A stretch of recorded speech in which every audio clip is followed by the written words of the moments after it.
আসসালামু আলাইকুম ওয়া রাহমাতুল্লাহ।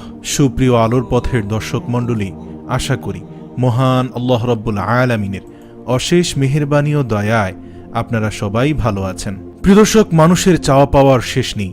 জন্মের পর থেকে মৃত্যুর আগের দিন পর্যন্ত পুরো এই জীবনে প্রত্যেকটি মানুষের জন্য ব্যক্তিগত অসংখ্য চাহিদার সৃষ্টি হয়।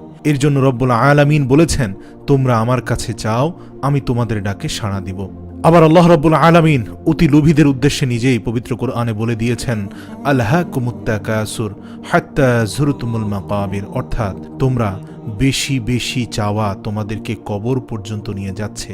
তো প্রিয় দর্শক, মানুষের এই আরো কিন্তু চাওয়ার শেষ নেই। আল্লাহ পাক নিজেই মানব জাতির এই গুণের বর্ণনা করেন যে মানব জাতি আরও বাঁচবো, আরও খাবো, আরও চাই।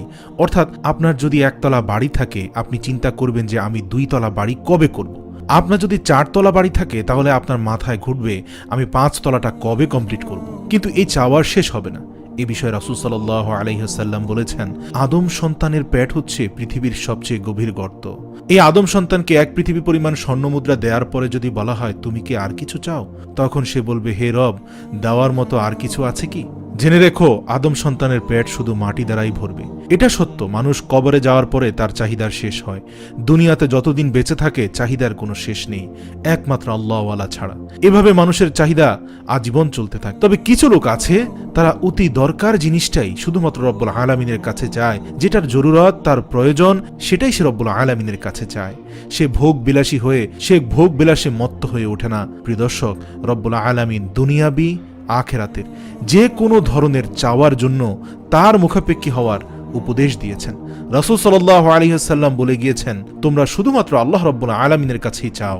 তো প্রিয় দর্শক, দুনিয়াবি জিনিস চাওয়ার ক্ষেত্রে রব্বুল আলামিনের কোনো নিষেধাজ্ঞা নেই, বরং যে বান্দা যে কোনো প্রয়োজনে আল্লাহ মুখাপেক্ষী হন না, আল্লাহ তাদের উপর অসন্তুষ্ট হন।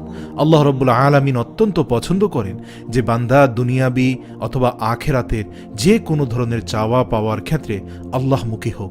যদি সে সাথে সাথে পেয়ে যায়, শুকরিয়া আদায় করুক, যদি না পায় তবে সবর করুক। কেননা কোনো দোয়াই বিফলে যায় না। হয় আল্লাহ সাথে সাথে দিয়ে দেন, না হয় আল্লাহ রাব্বুল আলামিন ধৈর্যের ফলে দান করেন, অথবা আখিরাতে এর জন্য উত্তম কিছু দান করেন।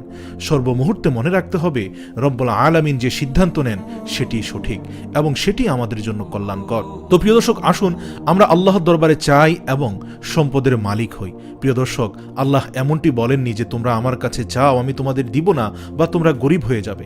বরং আল্লাহর কাছে যারা চায় এবং যারা আল্লাহর কাছে চাওয়ার মতো চাইতে পারে এবং পরিশ্রম করে, বরং তারাই দুনিয়া এবং আখিরাতে অধিক কল্যাণকামী হয়, তারাই অধিক পরিমাণে লাভবান হয়। আজকে যদি আমরা আরব রাজ্যের দিকে তাকাই, রব্বুল আলামিনের কাছে অনেক বেশি দোয়া এবং অনেক বেশি মুনাজাত করার বরকতে আল্লাহ রব্বুল আলামিন তাদেরকে অসংখ্য খনিজ সম্পদ দিয়ে পৃথিবীর বুকে অর্থশালী এক জাতিতে পরিণত করেছেন। প্রিয় দর্শক, আজকের আমলটি নিয়ে আমরা আলোচনা করব। ইনশাআল্লাহ জীবনে কোনো দিন অর্থের অভাব হবে না, সম্পদের অভাব হবে না। আল্লাহ রাব্বুল আলামিনের কাছে চাইবেন, ইনশাআল্লাহ এই দোয়ার বরকতে আল্লাহ আপনার চাওয়া পাওয়া পূরণ করবেন ইনশাআল্লাহ। খালেস নিয়তে দোয়াটি পড়ার পূর্বে অবশ্যই দুরূদ শরীফ পড়বেন এবং দোয়াটি শেষ করার পরে পুনরায় 3 থেকে 4 বার দুরূদ শরীফ পড়ে নেবেন। প্রিয় দর্শক, দোয়াটি হচ্ছে, আল্লাহুম্মা ইন্নী আউযু বিকা মিনাল কুফরি ওয়াল ফাকরি ওয়া আউযু বিকা মিন আযাবিল কবরি লা ইলাহা ইল্লা আনতা সুবহানাল্লাহ। প্রিয় দর্শক, দোয়াটির অর্থ হচ্ছে, হে আল্লাহ, আমি আপনার কাছে কুফরের হাত থেকে আশ্রয় চাই, আপনার কাছে আমি অহংকারের হাত থেকে আশ্রয় চাই। ইয়া আল্লাহ, আমি কবরের আযাবের হাত থেকে আপনার কাছে আশ্রয় চাই, আপনি ব্যতীত আর কোনো ইলাহ নেই। প্রিয় দর্শক, এই ফজিলতপূর্ণ দোয়াটি আপনারা মুখস্থ করে নেবেন এবং আপনারা প্রতিদিন এই দোয়াটি ইবাদতের পর পবিত্র অবস্থায় 3 বার করে পড়বেন। নামাজের পর অথবা জিকিরের পর অথবা কোরআন তেলাওয়াতের পর পড়বেন ইনশাআল্লাহ।